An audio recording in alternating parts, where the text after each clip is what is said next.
Hi, it's Jack Sweeney.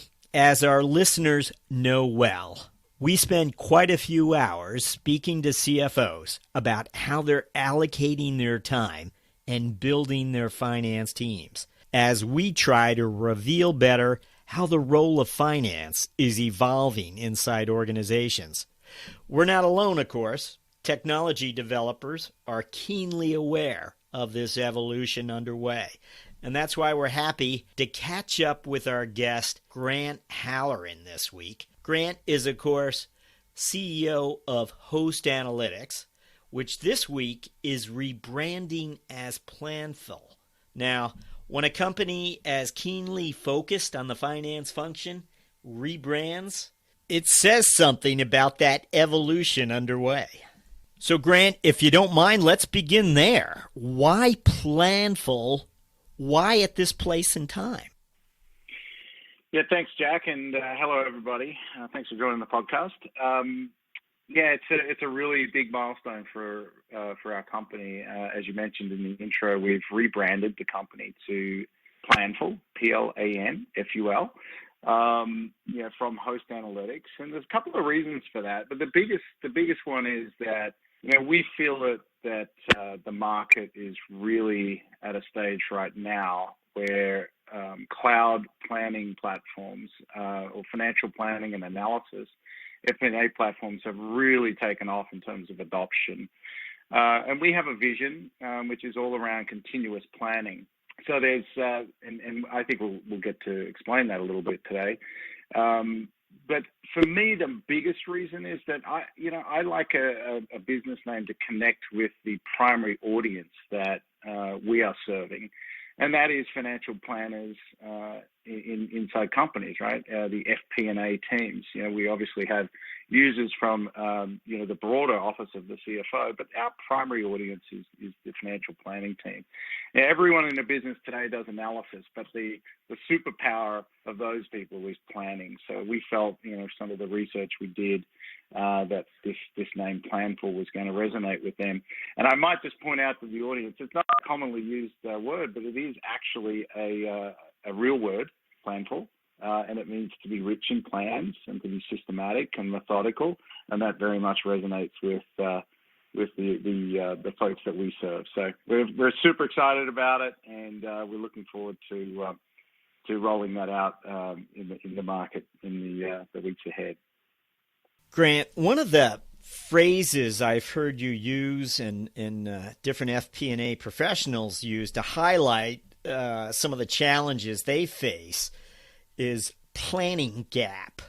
And I think it's a good label because one organization is different from the next, and one organization's planning gap may be different from another's.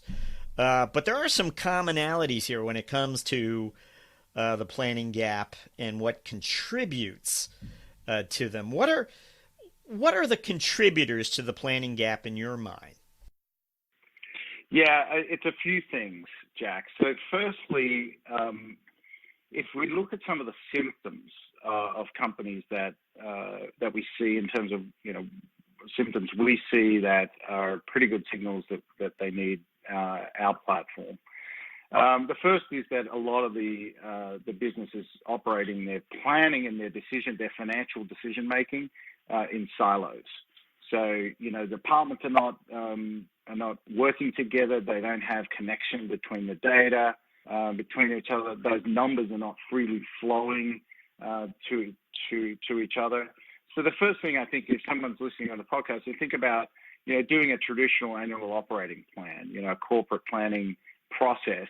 How difficult was that to get all the folks involved, get on the same page, be able to connect different aspects of the plan? Because as we know, modern businesses are really just a interconnected web of activities, right? And yet these silos have developed over the years. So that's the first thing that I would point out.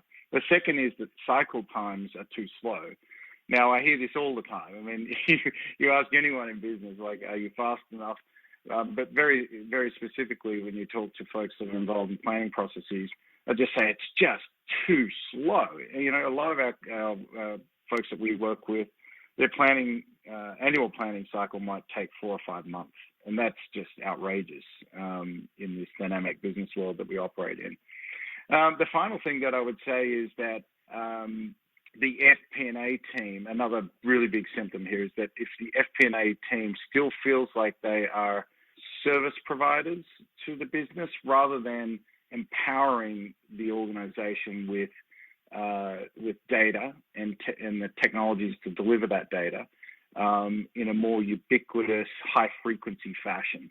So if you still feel as though your FP&A team is like just more of a, respond to questions, we'll do some analysis, come back with an insight versus empowering budget owners and decision makers in the company to get access to that information and insight themselves, then that's another really big sign that I would call the planning gap. If you're a champion of continuous planning, and many finance leaders would love to characterize themselves probably like that, but what are you putting a stop to, and what are you encouraging or bringing forward in your organization? Can you give some thought to that for us? What would you tell us? Yeah, let's address the concept of continuous planning as a starting point for your audience here, Jack. So I might begin by just saying, like, historically, planning has been seen as that more of that, I mentioned the annual operating plan, right? That more strategic kind of process that you go through for many months with all the different budget owners. You do the tops down, the bottoms up, and it's this big dance that you go through the organization. Incredibly inefficient. Nobody looks forward to it every year. And that's when you talk to people about financial planning, that's really often what they think of. That's the lens that they look at planning through. Well, continuous planning actually represents the way a modern business works today. And that means that there is planning happening in every pocket of the company on all these different types of data sets and all these different use cases or business processes throughout the company. And some examples of that, so firstly, I'll come back to examples. So firstly, it's ubiquitous. So planning is ubiquitous. It's happening right to the edges of the company, and it's high frequency. It's happening every day. Now, a good example of that is workforce planning. So, you set your plan for the year that the board signs off on, and then you've got to go out and you've got to execute against that. Now, if you're a division leader or a department head and your business is ahead or behind, often for our customers, their workforce is the biggest expense. So you need to be able to replan and on a very tactical planning basis, adjust your workforce hiring plans, whether that's the number of people, the level of people, the salary, locations, whatnot, all these different dimensions of workforce planning. So you can imagine that across a larger organization, that is a very high frequency planning use case that's happening every day. Sales planning, right? Readjusting territories and quotas, doing revenue planning, M&A, merger and acquisition planning.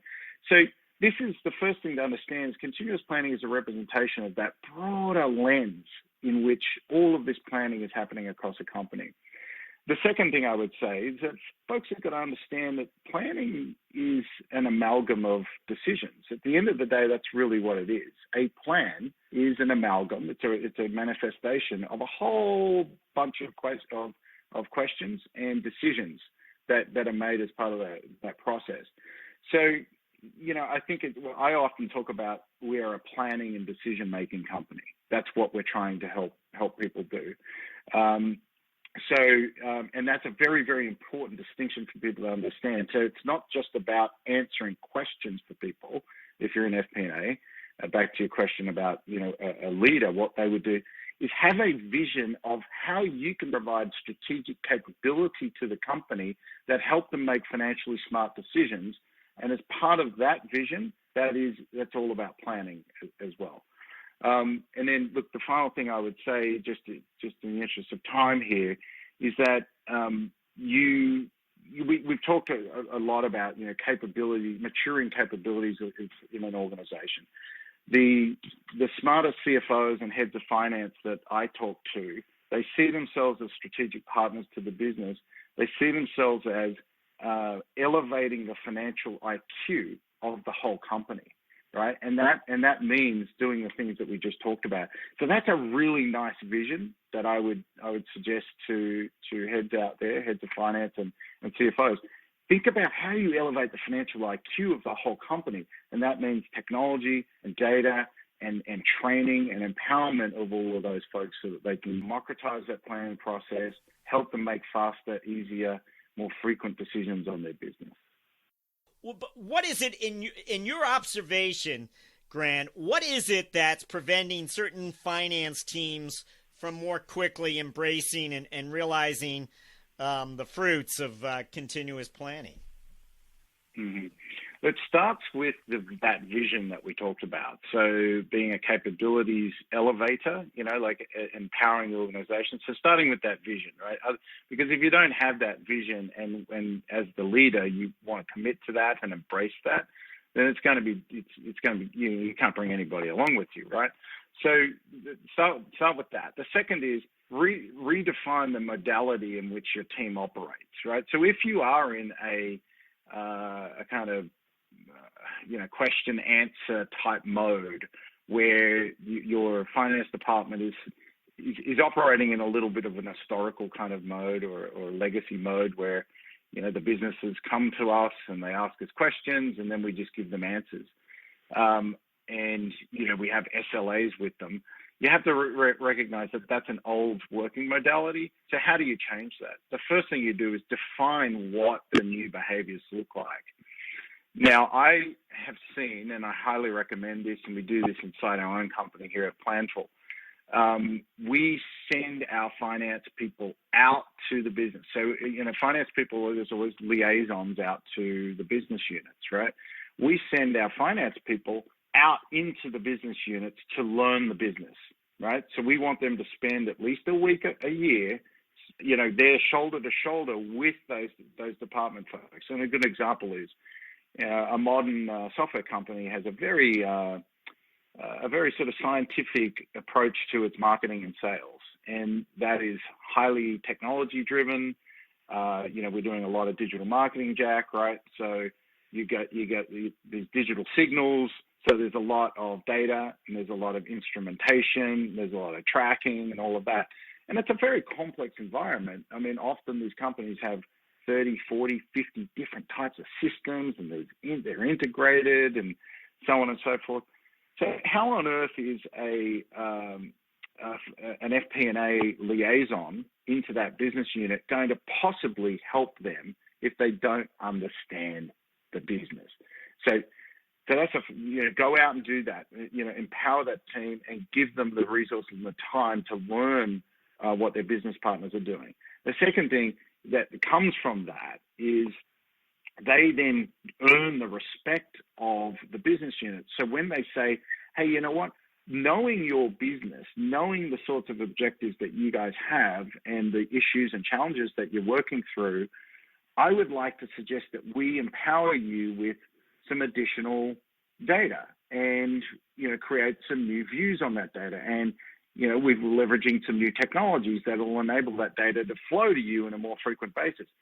So that's what, if you're going to move towards a continuous planning paradigm, you've got to be able to get the buy-in from the business units because, finance has to break this old mode of being in that kind of response method. So there's just a couple of suggestions.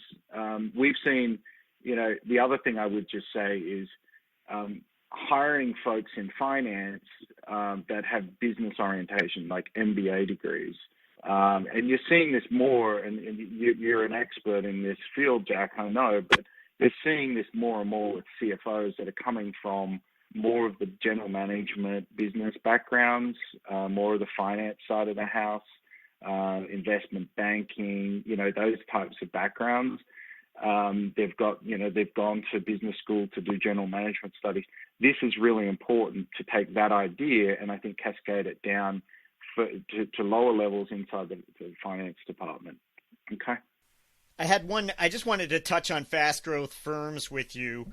As someone who has closely observed and actively helped build fast growing companies, what are some of the biggest challenges you see as companies scale? And I'm wondering about how does planning, help address perhaps some of those challenges?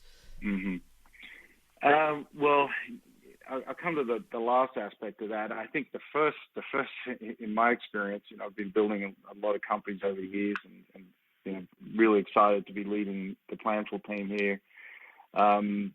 And we're going through a lot of that. We're a high growth company, and we're expanding our business internationally, and it's challenging because I think I go back to something I said earlier. Silos can develop inside a company, so I do think that continuous planning and using a platform like ours enables you to sort of lubricate the flow of information in the company. That's the first thing. So if you can create those connections between all the relevant data points in the business, the data can kind of flow. I kind of think of it as a lubricant, right? The second thing is that you foster greater collaboration because you're all working in the same platform, off the same data, so you can collaborate more easily with each other. I think those are fundamentally important because the biggest challenge with scaling a company is speed. And the biggest impediment to being able to go fast is your ability to make decisions and make those decisions within the context of all the interconnected, the interconnections inside the company and the dependencies on those decisions. So again, having a platform that gives that visibility and that connection and collaboration can really enable you to go faster scaling the company in terms of the question that you asked there. And then finally, I would just say as a CEO, culture is a huge thing, right? So as you scale the organization, really investing pretty religiously in understanding what makes your culture successful and ensuring that you're hiring the right folks around that, and being very overt and intentional about the type of culture that you want to continue in the company. So that's a couple of thoughts. There's obviously a lot of other things about making sure you use capital very wisely, and so on and so forth. But there's just a couple of initial thoughts. When we talk about continuous planning cultures, what does it mean for the finance people inside? What does that culture translate to for their professional lives? So the first thing is that they're going to get a very, very sizable productivity benefit. Again, you think about the data flowing and being at the fingertips of different people in the company that need it. What that enables them to do is to not be in that kind of service provider mode all the time. And that gives them, how they redeploy that time is in the things that we talked about earlier about being very strategic, getting out amongst the business, going to those deeper level questions and helping the different business units, continuously improve and get to another level in terms of their the way they operate and the outcomes that they're trying to achieve. So productivity is really important. The second is just speed and efficiency. Getting their cycle times down. We have customers that reduce their typical planning cycle times by up to 80%, and so that's always good for everybody, is it not? I mean, we're operating in a highly dynamic world where we need to be out with our plans and acting and executing faster than ever before. The next thing I would say is just when you're in the execution mode and the business is operating, you need to be nimble and responsive. I mean, businesses are far more complex today than they ever been. Mergers and acquisitions are at record levels. So companies themselves are just more complex, and so they have more unforeseeable events occur inside their business. And then, of course, outside, we have these exogenous shocks occurring all the time, right? Whether it's a geopolitical change, some kind of issue that's causing a supply chain problem. Whatever it is, these businesses need to be much more nimble and responsive to those changes throughout their execution cycles. So this is helping the FP&A team advise the business in those scenarios in a much faster way and a much more accurate way. So I would say that that's a few things there. Ultimately, it lowers the cost of the business. And then finally, just better decisions, better, faster, more frequent decisions have a real meaningful impact. A lot of our customers are able to quantify revenue impacts to their business by creating the capabilities for continuous planning and also significant cost savings as well. The notion of a continuous planning platform. Some of us probably have a good idea what that refers to. Others might have an entirely different one. When you speak of a continuous planning platform, reveal to us what some of the functionality users enjoy or can leverage together. Yeah, sure thing. So for, our platforms are what we call an end-to-end financial planning FP&A platform. And so obviously you're starting with, your structured planning, your corporate planning. So being able to come into a cloud-based system with no software, you can just log straight in. We maintain data centers around the world that enable this to happen. Using a lot of our customers have been using Excel for a long time and continue to do so. So being able to build plans using Excel syntax, but via a browser, right? So go and pump in data from your general ledger, build that taxonomy, and then run your structured corporate planning in that environment, which enables everyone to work on the same common set of data. And obviously that eliminates the need to do that via spreadsheets, which are disconnected, they're error prone, very slow in terms of aggregating. So it's the first thing. Just imagine grids of data inside a system and effectively eliminating the need for the Excel spreadsheets. Once you've worked through that process and collaboration around getting that plan established, the other thing that we talked about is dynamic planning. So all these different use cases. We have a bespoke modeling engine where you can go and create your own data model and your own interfaces and share that out for people to do, different types of more fine-grained planning, whether it's workforce planning, so on and so forth. So they're having an interface to enable you to do that. Of course, financial reporting is really important. So once you've actually transacted and you get to your end of period, what our system enables you to do is bring those actuals back into our system, produce out-of-the-box financial reports. And then, of course, for management, they've got a lot of questions and they want to drill down and drill through. So we have, really strong visual analytics in there where you can see charts and dashboards and you can drill into the data and really understand what's happening in the business at a much more granular level.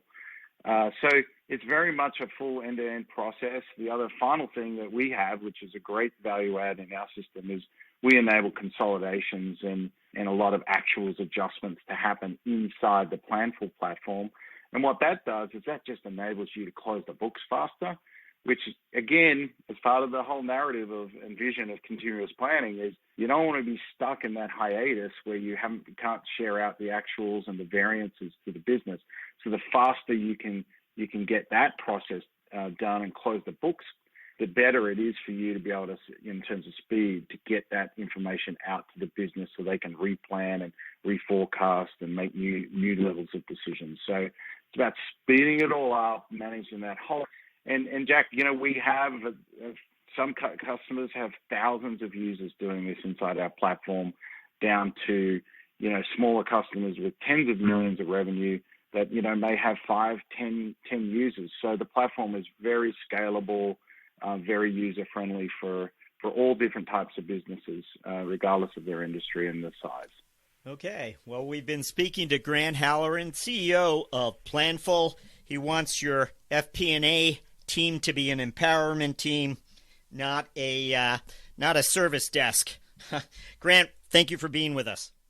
Jack, thank you so much, and all the best to you and your audience for 2020.